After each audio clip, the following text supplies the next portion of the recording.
Okay, one thing I noticed about plants that you start from seed inside of a greenhouse, like the sun don't burn them up as soon as they like germinate and start to like shoot out they first like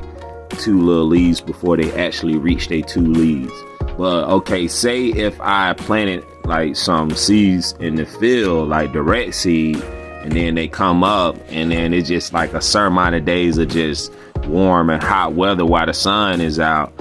So it really don't matter even if it have like a little bitty shower or whatever, but if it's just like too much sun,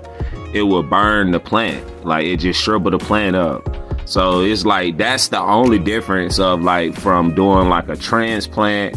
from a greenhouse to hardening it off and then doing from direct seeding. So basically what I'm trying to say is like if you're doing direct seeds, you need to know the days that it's going to be like a certain amount of days are like cloudy, but a good percentage of like sunlight too as well, for your plants can actually get like sunlight to grow, and also get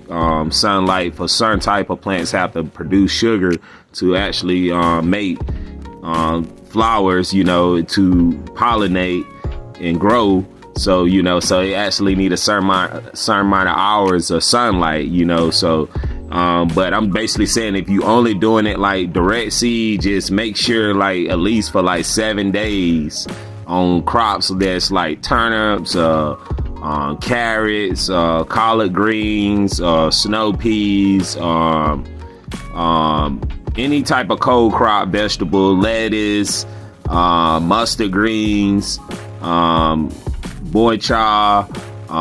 celery, all these things that if you're trying to do direct seeds, Swiss chards, you trying to do direct seeds, radish, what you trying to do direct seed, like these cold crops going until like the end of the season, like you need to make sure these seedlings, if you're doing them direct seeds outside by yourself, like they just need to be like up under the clouds for a certain amount of days with a steady